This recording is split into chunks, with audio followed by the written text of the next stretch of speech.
What if that fruit you just ate isn't what you think it is? Not even close. What if it's been modified, not once, but twice?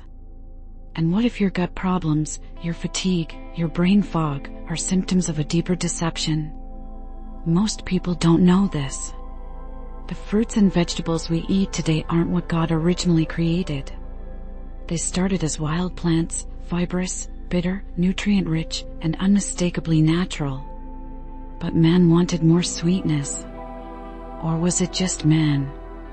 Was it the government? The overseers of industry, those crafting policy behind closed doors? Because if we go back to the Global 2000 report to the president, drafted during the Carter administration, they warned of overpopulation, food scarcity, global instability.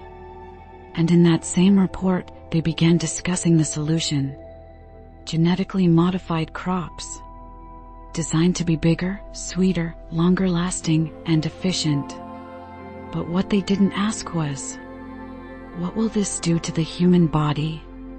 What happens when we alter what God made twice? First through crossbreeding, then through genetic engineering. And now we wonder why our guts are inflamed. Why our children have allergies that didn't exist before. Why fatigue, brain fog, and mystery conditions are the new normal. But it didn't stop there. Once the hybrid was made, science stepped in.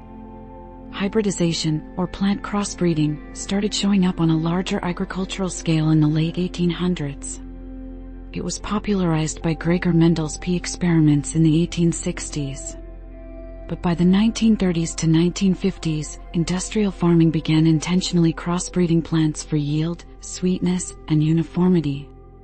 By the time we got to the 1970s and 80s, hybrid fruits and vegetables had replaced many of the wild or heirloom varieties on grocery store shelves. Then came the next phase. Genetic engineering, not natural selection. Not cross-pollination, but lab-based DNA editing.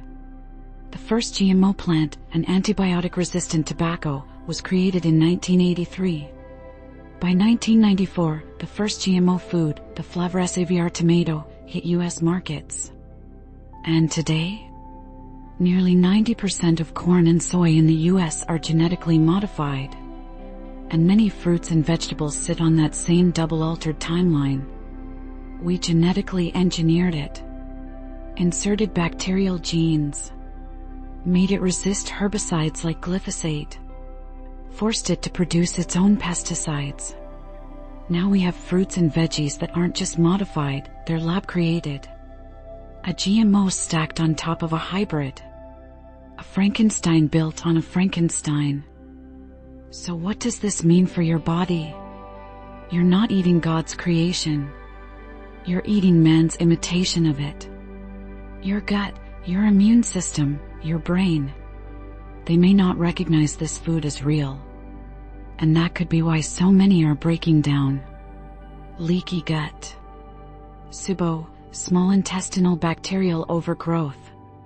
IBS, irritable bowel syndrome. Food intolerances. Histamine issues. Chronic bloating and fatigue. Autoimmune flare-ups. Brain fog. Hormonal disruption. Infertility.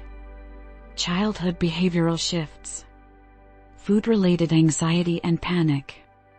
Let's take a step back and ask, when did all these illnesses really begin?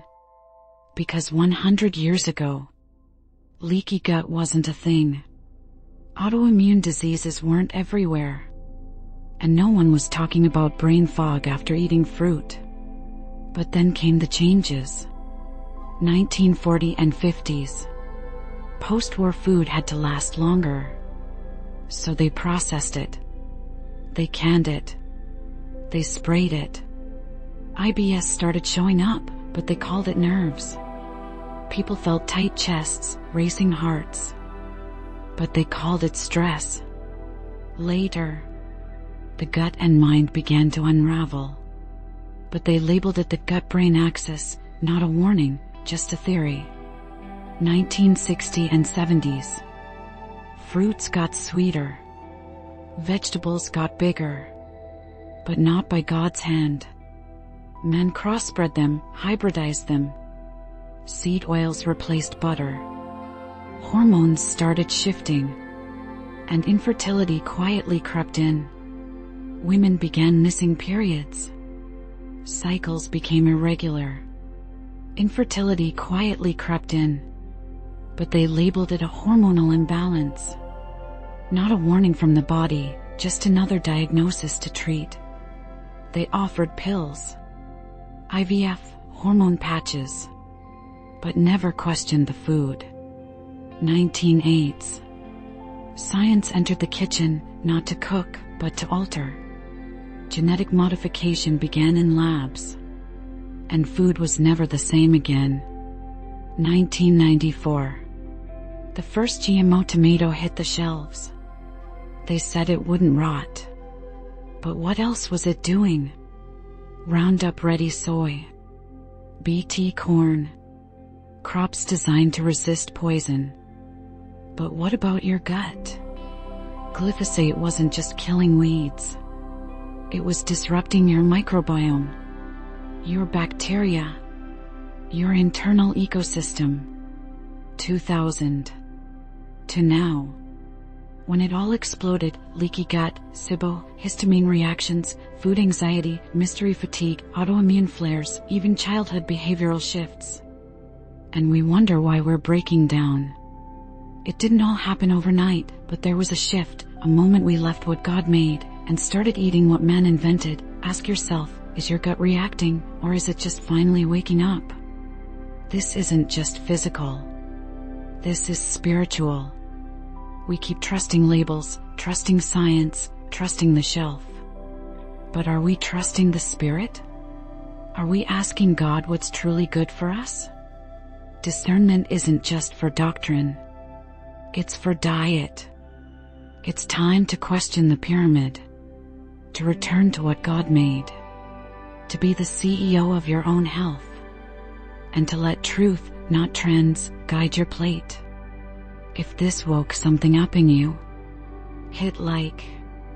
Comment below if you've had gut or mystery symptoms.